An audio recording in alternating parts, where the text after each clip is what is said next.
She just needs to get him to sign the property transfer before the wedding. Once that's done, we're out of this dead-end town, and he'll figure out the rest on his own. That's what I heard my son's fiancée say into her phone on the back porch of my house on Christmas Eve. I was standing in the upstairs hallway with a box of ornaments in my hands. The window cracked open 2 inches because my daughter-in-law-to-be had complained the house was too warm. She was leaning against the railing with her back to me, her voice low and even, the way you talk when you're used to keeping secrets. I set the ornaments down quietly on the hallway floor. My heart was pounding. I didn't move. I barely breathed. "Daniel doesn't suspect anything," she said. "He's completely wrapped around my finger. The man cries at dog food commercials, Derek. He'll believe whatever I tell him." A pause. Then a laugh I had never heard from her before. Not the soft, practiced laugh she used at family dinners. This was something colder. 3 more months. Just keep your patience. We're almost there. I stood in that hallway for a long time after she went back inside. Below me, I could hear my son laughing at something on television, his voice carrying up through the old floorboards the way it had since he was a boy. I pressed my palm flat against the wall to steady myself. The man downstairs trusted that woman completely. He loved her the way his mother had loved me, with everything he had, holding nothing back. My wife passed away 4 years ago, breast cancer. She was 58 years old and she never saw any of this coming. Neither did I. If you're watching this, please hit the like button, subscribe to Ember Vengeance, and drop a comment telling me where you're watching from. This is my story, and I need you to hear all of it. My name is Frank Colton. I'm 63 years old, and I've spent the last 37 years building Colton Woodcraft into what it is today.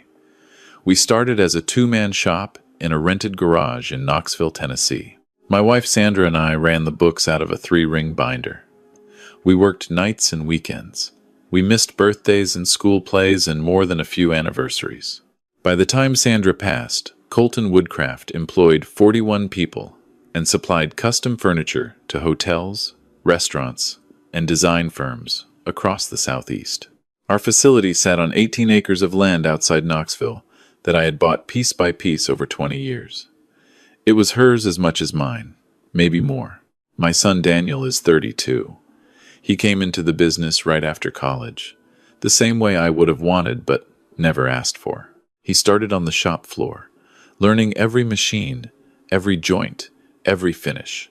By 30, he was managing production. He had his mother's patience and her eye for detail, and he was going to be a better businessman than me before he turned 40. I had already started the process of transferring a 30% ownership stake to him, with the rest to follow when I retired in a few years. He met Natalie 18 months before that Christmas Eve. She was from somewhere in Georgia originally, working as an interior designer, or so she said. She had a portfolio website and a business card and a way of talking about furniture and aesthetics that made my son feel seen in a way he hadn't since his mother died. She was attractive and sharp, and she laughed at his jokes even when they weren't funny, which they usually weren't.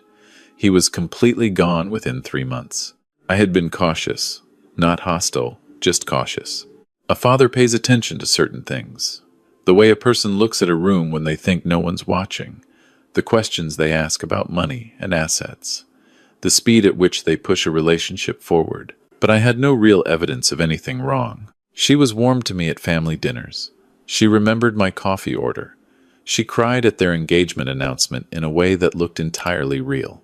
And then I stood in that hallway on Christmas Eve and heard her voice. The rest of the evening I smiled and passed the green bean casserole and poured the wine and watched my son look at her the way he looked at her, like she was something he couldn't believe he deserved. She smiled back at him and touched his hand, and her eyes were completely empty. That night after they left, I sat in Sandra's chair in the living room with the Christmas tree lights still on, and I thought about what I was going to do.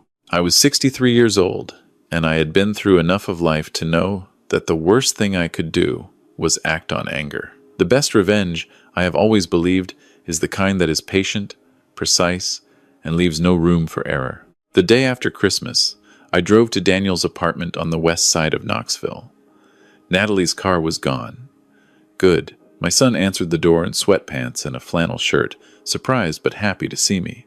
We sat at his kitchen table with coffee. The apartment had a warmth to it now that it hadn't had in the first years after his mother died. Photographs on the walls, a woman's coat on the hook by the door. I looked at all of it and felt the weight of what I was about to say. Son, I need to tell you something, and I need you to hear me out before you respond. He set down his mug. You have your serious face on, Dad. Whatever it is, just say it. I told him exactly what I'd heard. Every word. The property transfer, the 3 months, the name Derek, the laugh I didn't recognize. When I finished, Daniel was quiet for a long moment. I watched him working through it, the same way he worked through problems on the shop floor, methodically, looking for the most logical explanation first. Then he shook his head. Dad, she was probably on a work call. She does a lot of business with a colleague named Derek. He's her main contact at a design firm in Atlanta. He paused. And she's been on me to finalize the property transfer paperwork that you started back in October. The one for my ownership stake. That's probably what she was referring to. Daniel, I know what you're going to say. You've been careful with her since the beginning. I understand that. I do. Losing Mom the way we did, it made both of us careful about letting people in. He looked at me steadily.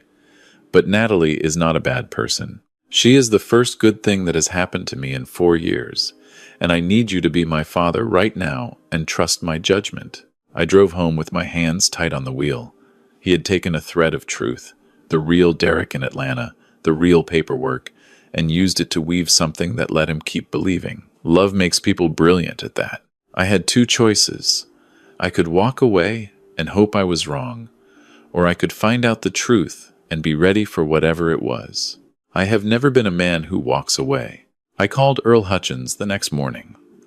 Earl had been a detective with the Knox County Sheriff's Office for 26 years before his retirement. We had worked together twice over the years on cases involving employee theft at the woodcraft shop, and he had done both jobs with the kind of quiet efficiency that comes from a lifetime of following things to their end. He answered on the second ring. Frank, you're calling on the day after Christmas.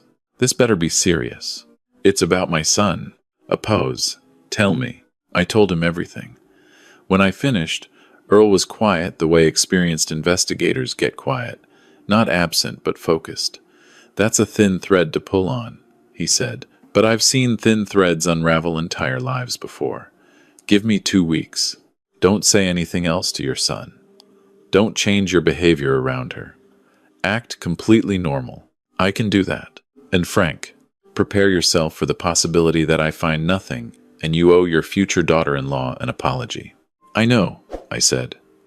I'm prepared for that. I went back to work at Colton Woodcraft. I supervised the shop floor. I met with our hotel clients in Nashville about a lobby furniture order. I had dinner with Daniel and Natalie on New Year's Eve and watched her touch his arm and make plans for the wedding in June, and I smiled and raised my glass when they toasted to their future. I was 63 years old, and I had been married to a good woman for 30 years. I knew exactly what love that was real looked like, and I kept watching for it in her face. Earl called me on day 4.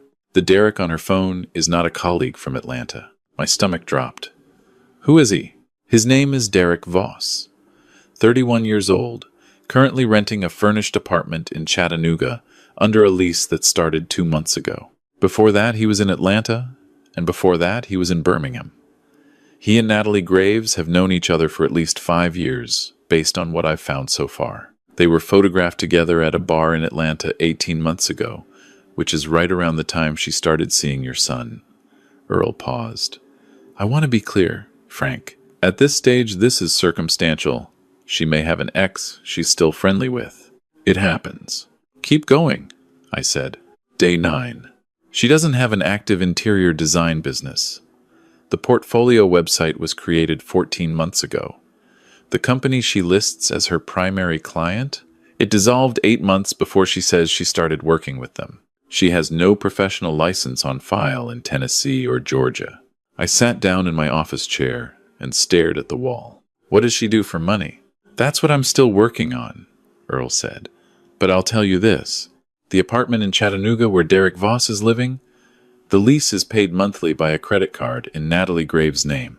I closed my eyes. She was supporting him. While she lived in my son's apartment and wore his engagement ring and helped plan a June wedding, she was paying rent for another man 45 minutes away. Day 14 brought the call I had been dreading and needing at the same time. Frank, I need you to meet me. Tonight, if possible. There's something you have to see in person. We met at a diner off the interstate, a place with vinyl booths and bad coffee and truckers who minded their own business. Earl was already there when I arrived, a thick manila folder on the table in front of him. He looked older than the last time I'd seen him. This kind of work does that, even to people who've been doing it for decades. He slid the folder across to me without preamble. Before Natalie Graves came to Knoxville, she was in Birmingham for 11 months. She met a man named Robert Sewell, 34 years old, managed his family's hardware supply company. His parents had built it over 40 years. Sewell Hardware had 3 locations in Alabama. Earl tapped the folder. She got engaged to him, convinced him to add her name to the business accounts as his future wife. Within 7 months, she had moved a significant portion of the operating funds into accounts she controlled, accounts that Robert didn't know existed. When it came apart, the family estimated the damage at just over $230,000. Robert had a breakdown. He's still recovering. I turned to the next page in the folder. Police reports, a civil complaint, bank records. She was investigated, yes. But Robert's family made the decision not to pursue criminal charges. They were embarrassed. They didn't want the community to know. They took a settlement from her that covered maybe a third of the losses and signed non-disclosure agreements. Earl shook his head. It was the wrong call. She walked away clean. I turned another page, and there was Derek Voss in a photograph outside the Birmingham courthouse, waiting. When Natalie emerged, he put his arm around her shoulders. He was there the whole time, I said. He's always there. He finds the marks with family businesses. She comes in, builds the relationship, gets access to finances or assets, liquidates what she can, and they leave. Derek Voss is her partner. He has been for at least 5 years that I can trace. I sat back in the booth and looked out the window at the highway. The headlights of passing trucks swept across the ceiling in long arcs. I thought about Robert Sewell in Birmingham, about the family business his parents had spent 40 years building, about what that loss felt like at 34 years old. Then I thought about my son. There's one more thing, Earl said quietly. He pulled out his phone and pressed play on an audio recording. The sound quality was imperfect, captured at a distance, but the voices were clear enough. Natalie's voice. The old man is dragging his feet on the business transfer. I think he suspects something. Derek's voice, flat and unhurried. Can you move the timeline up? Get Daniel to push him. Natalie. Daniel will do whatever I ask at this point. I just need to keep him focused on the wedding planning and away from the financial details. Once Frank signs over the full stake to Daniel before the ceremony, Daniel's ownership becomes community property the moment we're married. We don't even need to be subtle about it after that. Derek. And the land. Natalie. A pause. The land is the whole point. The recording ended. Earl took his phone back and put it in his jacket pocket. I got close enough to record that in a parking garage in Chattanooga 3 days ago. It was a risk, but I thought you needed to hear it in their words. I paid the bill and drove home with the folder locked in my glove compartment. 18 acres of land outside Knoxville. That was the whole point. Not the business, not the furniture contracts, not the client relationships Daniel had spent a decade building. The land, at current development rates for that area, 18 acres zoned the way mine was, could be worth between $2 and $4 million, depending on a buyer. Sandra and I had saved and scrimped for 20 years to own that land outright. It was where I had scattered half her ashes on a cold morning in November 4 years ago, with my son standing beside me and neither of us able to speak. I sat in my driveway for a long time in the cold, and I made a decision. The next morning I called my attorney. Her name is Patricia Greer, 60 years old, former assistant DA, and the sharpest legal mind I have ever sat across a table from. She had handled Colton Woodcraft's contracts and disputes for 15 years. I told her everything. When I finished, she was quiet for a moment. Then, Frank, what's your goal here? Criminal charges? Civil recovery? Or just getting her out of your son's life? All of it, I said. But most importantly, I need Daniel to see the truth himself. If I show him the evidence, there is a chance he dismisses it, blames me for targeting her, or refuses to believe the recordings are genuine. He almost did that the first time. I need to put the truth directly in front of him in a way he cannot explain away. Patricia thought for a long moment. There's a way to do that, but it requires patience and very careful execution. We planned for 10 days. The trap Patricia designed was elegant in its simplicity. I would tell Daniel that I was ready to accelerate the full ownership transfer of Colton Woodcraft, that I wanted to have the paperwork finalized before the wedding so he could go into his marriage as the full legal owner of the business. This was something Daniel had wanted for years, and something Natalie had been pushing him to secure. I would tell Daniel to involve Natalie in the process, since she would be his wife by the time the papers were final. Then Patricia would prepare documents that appeared to be the real transfer paperwork, but were in fact draft documents with specific tracking elements built in, language she and I knew but which would be invisible to anyone else. The real part of the trap was what we added on page 7. Patricia inserted a clause granting the co-signing party, in this case Natalie, once Daniel signed her onto the documents as his partner, a right of first refusal on any sale or transfer of the 18 acres. It was buried in standard legal language. To someone who wasn't a property attorney, it would look like boilerplate. To Natalie and Derek, if they were as experienced as Earl's evidence suggested, it would look like the key to everything they had come for. Patricia had also reached out quietly to a contact at the Knox County District Attorney's Office, a prosecutor named Anthony Reeves who handled fraud and financial crimes. She had shared Earl's evidence, without my name attached yet, and Reeves had confirmed that if we could get Natalie to take any overt step to act on fraudulent documents, combined with the prior pattern from Birmingham, there was enough to build a case. "This is the part where I tell you it's risky," Patricia said when we reviewed the plan. "If she's cautious, she may not bite. If she has a lawyer who looks at the documents carefully, the trap fails. And if Daniel feels manipulated by the setup, your relationship with him takes damage." "I understand," I said. "And Frank, one more thing. There is a family in Birmingham who didn't get justice. Robert Sewell and his parents. I've been in contact with their attorney. If this goes to trial, they want to testify. They've been waiting for a case that could actually go somewhere. I thought of a family I had never met.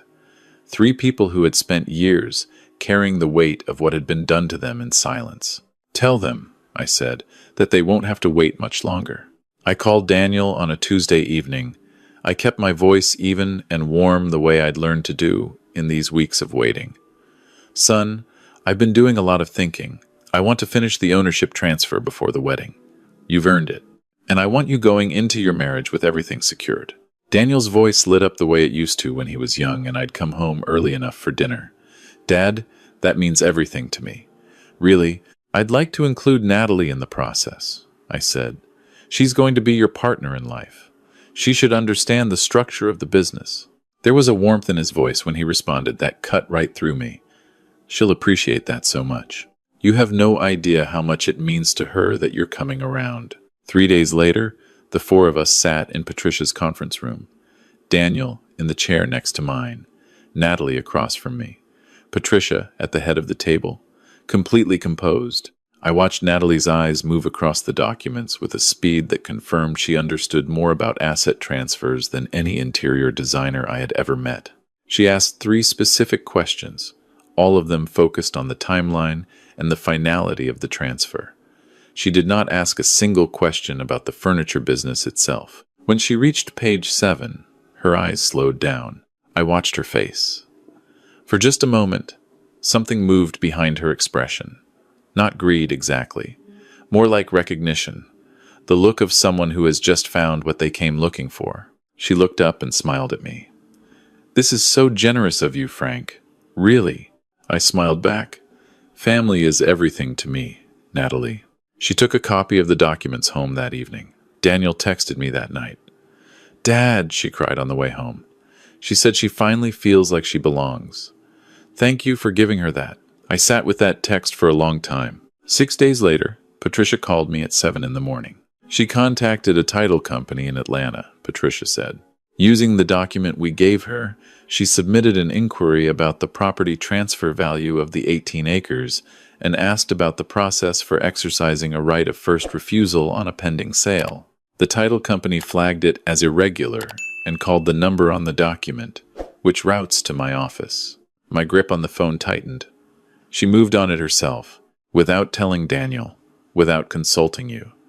She used the document as if she already owned the right it described. Patricia paused. I've shared this with Anthony Reeves. He wants to move forward, combined with the Birmingham evidence, the recordings Earl captured, and this overt action. He believes he can charge her with fraud, conspiracy to commit fraud, and attempted theft by deception. What about Derek Voss? Reeves is working on a warrant for him simultaneously. They'll move on both of them at the same time. There was one more thing I needed to do before any of it happened, and it was the hardest thing of all. I drove to Daniel's apartment on a Thursday morning. I knew Natalie had a meeting in Nashville that day, something she had mentioned at dinner the previous week. I had confirmed through Earl that she had actually left Knoxville that morning. Daniel answered the door surprised, coffee in hand. I sat across from my son and I laid everything on the table. Not in anger, not with accusations, but the way you deliver news that is going to change a person's life, and you cannot protect them from it. I showed him Earl's reports. I played the recording. I showed him the Birmingham police report and the photograph of Derek Voss outside the courthouse with his arm around Natalie's shoulders. I showed him Patricia's documentation of the title company inquiry.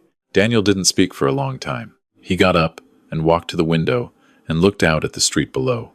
His hands were in the pockets of his jeans. His shoulders were very still. I waited.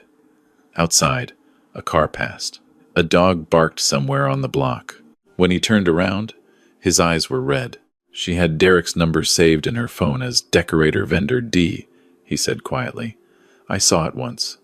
She said it was a lighting supplier she used for commercial projects. He paused. I didn't ask any more questions because I didn't want to be that guy. I didn't want to be paranoid and suspicious and drive away the first person who made me feel like myself again after Mom died. Son, how long have you known? 3 weeks. I needed to be certain before I came to you. He nodded slowly, still looking at the floor. Then he looked up at me. What happens next? That depends on you. Anthony Reeves at the DA's office is ready to move. But your testimony will matter. The way this went, the way she targeted you specifically, and how she operated, a jury needs to hear that. Daniel was quiet for another long moment. When he spoke again, his voice was steady, the voice of the man his mother would have been proud of. Then let's finish it. The arrest happened 4 days later, on a Friday afternoon. Natalie was at a coffee shop in downtown Knoxville, meeting with a real estate attorney she had contacted to discuss the land. Reeves had let that meeting proceed because it added another count of overt fraud action to the file. Derek Voss was arrested simultaneously at his apartment in Chattanooga. I was not there to see it. That was Daniel's choice, not mine. He said he didn't want to watch it happen, and I understood completely. There are some endings that don't need a witness. Justice doesn't require an audience. What Daniel told me later was that when Natalie was approached by the officers in the coffee shop, she asked for me by name. She wanted to speak to me directly.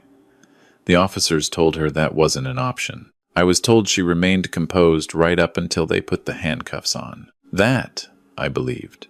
She had been composed her entire life.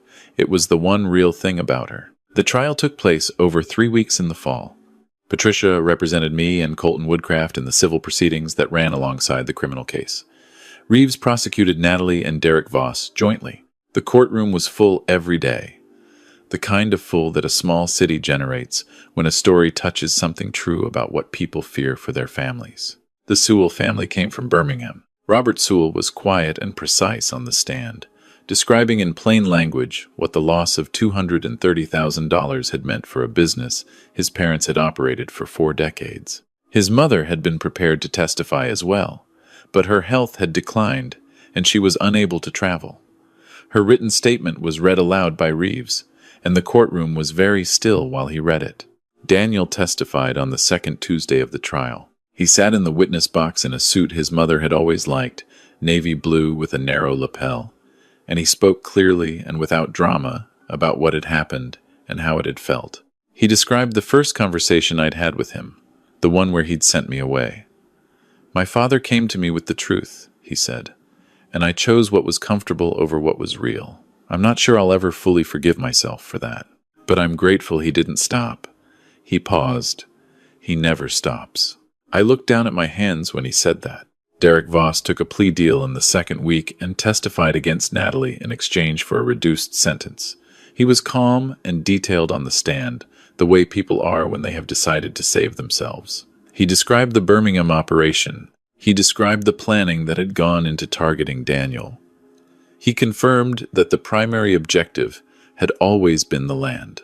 Natalie sat at the defense table and looked at him with an expression that I suspect was the closest thing to her real face that most people in that room had ever seen.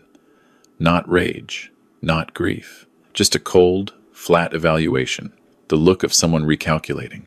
The verdict came on a Wednesday. Guilty on all counts for Natalie Graves.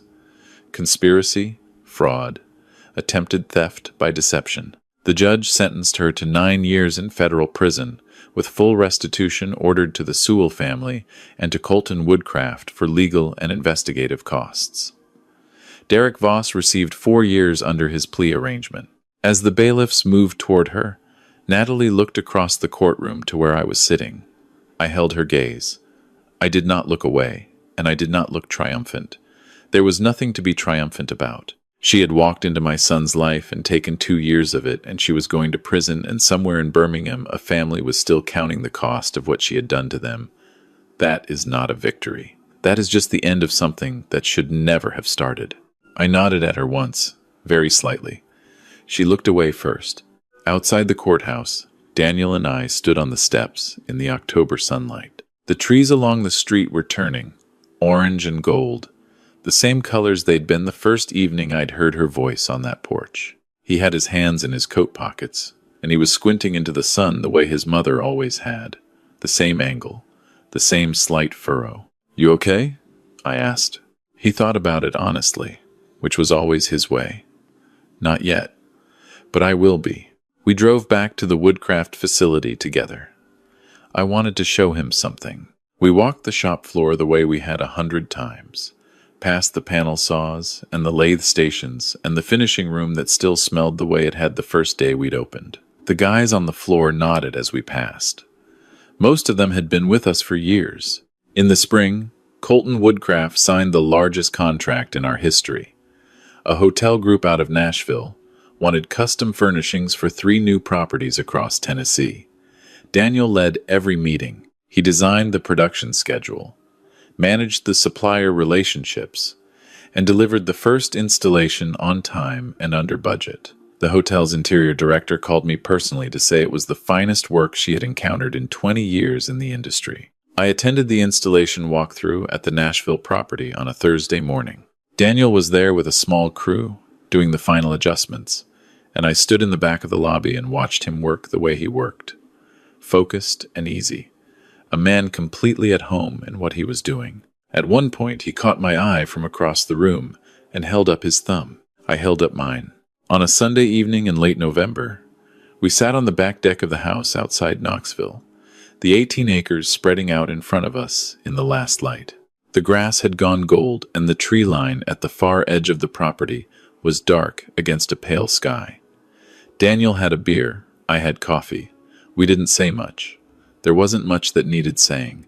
He spoke after a while, looking at the tree line. "She asked me once why the land mattered so much to you. I told her about Mom, about the ashes." He paused. "She said that was beautiful. She was very good at saying the right things." I nodded. "I keep thinking about what I would have signed away if you hadn't been paying attention." He turned and looked at me. "This place, all of it, it would have been gone." "It isn't gone," I said. "Because of you." I thought about Sandra, about what she would have said to both of us. She would have said something that was simultaneously practical and devastating in its accuracy, the way she always had. She would have said, "The land is just land, Frank. What you were protecting was each other." And then she would have reached over and taken Daniel's hand, and that would have been the end of the conversation. Your mother would have figured it out faster than I did, I said. She always read people better than me. Daniel smiled. It was the first real smile I had seen on his face in months. His mother's smile, the same slight pull at the left corner. She would have figured it out at the engagement dinner and had the woman arrested before dessert. I laughed. For the first time in a very long time, I laughed from somewhere real. After a while, Daniel went inside to make dinner, and I sat alone on the deck as the last light left the sky. The land was dark and quiet and mine. Sandra's ashes were somewhere out there at the edge of the tree line, under a white oak that had been there for 120 years. I thought about what she would have wanted for our son. Not safety, exactly. She had never wanted safety at the expense of living. What she had wanted was for him to build something that was genuinely his, to love someone who was genuinely there, to move through the world with his eyes open. He was going to be all right. I was certain of that.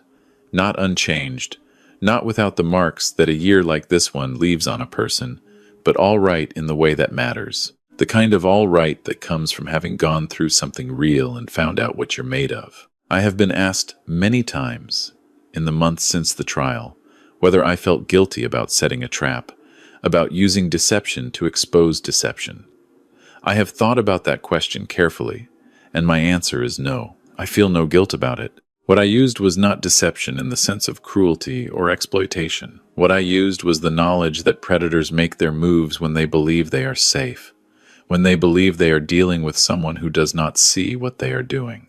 I removed that belief. I gave her the opportunity to reveal herself. She did it willingly, quickly, and completely. I only held the door open. What I do feel is something harder to name, a kind of grief for the 2 years my son lost to a fiction, for the mornings he woke up next to someone who was calculating his worth while he was falling in love, for the version of the future he had imagined, the one with her in it, that he has had to let go of and grieve, like any other loss. That grief is real, and it belongs to him, and I cannot take it away. What I can do is what I have always done: show up, stay present, keep building. Colton Woodcraft will pass to Daniel when the time comes. The land will pass to him as well, all 18 acres. The same way my father passed his small piece of East Tennessee soil to me, with his hands on my shoulders and nothing but his word. It is not just property, it is the record of a life spent making something that lasts. No one is going to take that from us. Not while I am standing. If you've watched this far, thank you. I mean that sincerely. If this story has made you think about someone in your life, someone you love who might not be seeing something clearly, trust that instinct. You are not being paranoid. You are paying attention. And that is one of the most important things a person can do for the people they love. Don't let anyone talk you out of it. Don't apologize for it. And please, take care of your family. Not just the people who are easy to love, but the ones who push you away when they're hurting, the ones who don't believe you when you're right, the ones who need you to be patient when every instinct you have is screaming. That is where love actually lives. Not in the easy moments. In those ones. God bless all of you. I mean every word.